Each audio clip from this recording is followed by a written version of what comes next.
Hi ദാണ്ട എൻ്റെ മോക്കേ ആ ഡയാനക്കുട്ടിക്ക് ഭയങ്കര ക്ഷീണവും തളർച്ചയും ഭയങ്കര ക്ഷീണവും തളർച്ചയും എൻ്റെ ഡയാനക്കുട്ടിക്ക് അങ്ങനെ നമ്മുടെ ഡയാനയ്ക്ക് 1 മാസം കഴിഞ്ഞു കേട്ടോ. മാർച്ച് 18 ആകുമ്പോൾ അവൾക്ക് 3 മാസമാവും. പിന്നെ പട്ടിയും പൂച്ചയുടെയൊക്കെ പ്രഗ്നൻസിയുടെ കാലാവധിയൊക്കെ ഒരു 3 മാസമല്ലേ. പിന്നെ അവൾക്ക് ഭയങ്കര തളർച്ചയാണ് കേട്ടോ. അവൾക്ക് നല്ല വയറുണ്ട്. അപ്പോൾ ഞാൻ എവിടെ പോയിരുന്നാലും അവിടെ വരും എൻ്റെ അടുത്ത്, അമ്മ എൻ്റെ വയറൊന്ന് തടവിത്താമ്മ എന്ന് പറയും. അപ്പം ഞാൻ തടവി കൊടുക്കും. കണ്ടില്ലേ എൻ്റെ കുഞ്ഞിന് നല്ല വയറുണ്ട് കേട്ടോ. അപ്പോൾ എവിടെയെങ്കിലുമൊക്കെ പോയൊക്കെ പമ്മി കിടക്കും.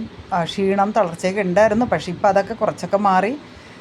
ആദ്യമൊന്നും അവൾ ഭക്ഷണം നല്ലോണം കഴിക്കില്ലായിരുന്നു. പക്ഷേ ഇപ്പം അത്യാവശ്യമൊക്കെ ഫുഡൊക്കെ കഴിക്കും. അപ്പോൾ എവിടെ ആയാലും അവളെ കൊഞ്ചിക്കുന്ന ഭയങ്കര ഇഷ്ടമാണ് കേട്ടോ. ഡയാനയെ കൊഞ്ചിച്ച് ഞാൻ ഈ പരുവമാക്കി. എൻ്റെ പൊന്നു മോളാണ് കേട്ടോ. അമ്മ എന്നെ കൂടുതൽ കൊഞ്ചിക്കണേ അമ്മ. അപ്പോൾ അവൾക്ക് നന്നായിട്ട് വിശപ്പ് വരും. വിശപ്പ് വരുന്ന സമയത്തൊക്കെ ഞാൻ ഇടയ്ക്കിടയ്ക്ക് വന്ന് നാവിട്ട് നുണഞ്ഞ് കാണിക്കും കേട്ടോ. ഇപ്പോൾ രാവിലെ ഞാൻ അവൾക്ക് ബിസ്ക്കറ്റ് ഇട്ട് കൊടുത്തിരിക്കുകയാണ് കേട്ടോ. നല്ല പെഡിഗ്രീയുടെ ഇവരുടെ തന്നെ ഡോഗിൻ്റെ ഉള്ള ബിസ്ക്കറ്റാണ് ഞാൻ ഇപ്പോൾ കൊടുക്കുന്നത്. പക്ഷേ അവൾക്ക് പഴയ പോലെ ഡോഗിൻ്റെ ബിസ്ക്കറ്റിനോട് വരെ വലിയൊരു ആർത്തിയൊന്നുമില്ല. പിന്നെ നല്ല വിശപ്പായതുകൊണ്ടാണ് മോളത് കഴിക്കുന്നത് കേട്ടോ. എന്നാലും നേരത്തെയൊക്കെ ആണെങ്കിൽ നന്നായിട്ട് കഴിക്കുമായിരുന്നു. പക്ഷെ ഇപ്പോൾ കഴിക്കില്ല. ഇനി ഇത് കഴിഞ്ഞിട്ടൊരു 9, 9:30, 10 മണിയാകുമ്പോൾ അവൾക്ക് ഞാൻ മുട്ട കൊടുക്കും കേട്ടോ. മുട്ട പുഴുങ്ങിയത് കൊടുക്കും.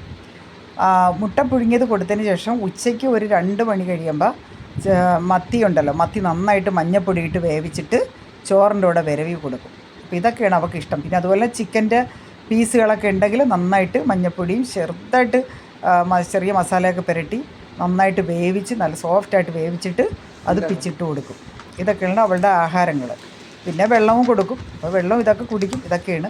പിന്നെ ഇടയ്ക്കിടയ്ക്ക് വന്നിട്ട് അവളെ ചേട്ടായി എന്താ പറയണ്ട ഡോബറിൻ്റെ അടുത്ത് ചെന്ന് ഡോബർ അവളെ കാണുമ്പോൾ ഇവളെ അടുത്ത് വരും. ഇടി എങ്ങനെയുണ്ട്, സുഖമൊക്കെ തന്നെ, സുഖങ്ങളൊക്കെ തന്നെ, അങ്ങനെയൊക്കെ പോകുന്നു ചേട്ടാ എന്നിവളും പറയും.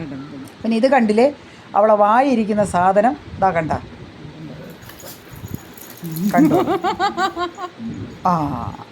ഇതാണ് അവളുടെ സ്വഭാവം. വായിരിക്കുന്ന സാധനം, അവളെ വായിരിക്കുന്ന സാധനം അവന് കടിച്ചെടുക്കാൻ ഭയങ്കര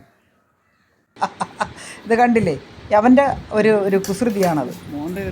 പിന്നെ ഇവനിപ്പോൾ ഭയങ്കര കളിയിൽ അങ്ങനെ നിൽക്കണം ഉത്സാഹത്തിന്. എന്ത് നമ്മൾ എടുത്തിട്ട് കൊടുത്താലും ഓടി അത് കടിച്ചെടുത്തുകൊണ്ട് വരും. പിന്നെ ഇവക്കിപ്പോൾ വയ്യാത്തത് കൊണ്ട്, ഗർഭിണി ആയതുകൊണ്ട്, വയറൊക്കെ വെച്ച് ഓടാൻ ഭയങ്കര ബുദ്ധിമുട്ടായതുകൊണ്ട് നമ്മളെ വീട്ടിൽ നിൽക്കുന്ന പയ്യനാണത്. അവൻ എടുത്തിട്ട് അങ്ങോട്ടും ഇങ്ങോട്ടും ഒക്കെ എടുത്തിട്ട് കൊടുക്കും.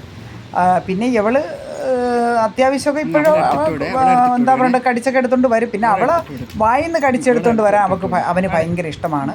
പിന്നെ അവളെ കളിപ്പാട്ടങ്ങളെല്ലാം അവൻ കടിച്ചെടുത്തുകൊണ്ട് എവിടെയെങ്കിലും കൊണ്ടിടും. മനസ്സിലായ? ഇവർ രണ്ടുപേരും കളി കാണാൻ ഭയങ്കര ത്രില്ലാണ്. നല്ല രസമാണ് ഇവരുടെ രീതികൾ. കണ്ട, അവൾ കൊണ്ടുവന്ന് തൊണ്ടിൻ്റെ ആയാലും ചിരട്ടയുടെ ആയാലും കൊണ്ടുവന്ന് കടിച്ച്, അവൾ ഒരറ്റത്ത് ഒരു സ്ഥലത്ത് പോയി കടിച്ച് കടുമിടാന്നിരിക്കും. അവളെ വായിൽ നിന്ന് പിടിച്ച് പറിച്ച് ഇവൻ അങ്ങോട്ട് എടുക്കും. ഇതൊക്കെയാണ് ഇവിടുത്തെ ഹോബി. കണ്ട, അവൾ തറ വയ്ക്കുന്നില്ല, അവൾ വായിൽ തന്നെ ഇങ്ങനെ കടിച്ച് പിടിച്ചിരിക്കുകയാണ്. മനസ്സിലായില്ലേ? ആ തറയിലിടുന്ന നേരം കൊണ്ട് അപ്പം തന്നെ അവൻ അപ്പോഴേ അവളെ വായിൽ നിന്ന് അങ്ങോട്ട് കടിച്ച് പിടുത്തുകൊണ്ടിരിക്കും.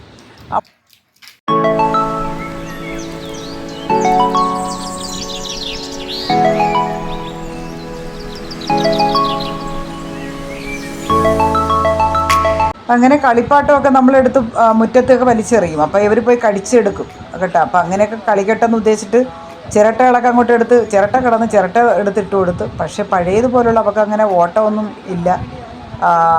ചെറിയ പ്രായത്തിലൊക്കെ ആണെങ്കിൽ നമ്മൾ എന്തെങ്കിലും കുപ്പിയോ ചിരട്ടയൊക്കെ ഇട്ട് കൊടുത്താൽ അത് അവൾ ആ സ്പീഡിന് പോണതാണ്. ഇപ്പോൾ പണ്ടത്തെ പോലെയല്ല, വയറൊക്കെ വെച്ചുകൊണ്ട് ഓടാനൊക്കെ ഭയങ്കര ബുദ്ധിമുട്ടാണ്.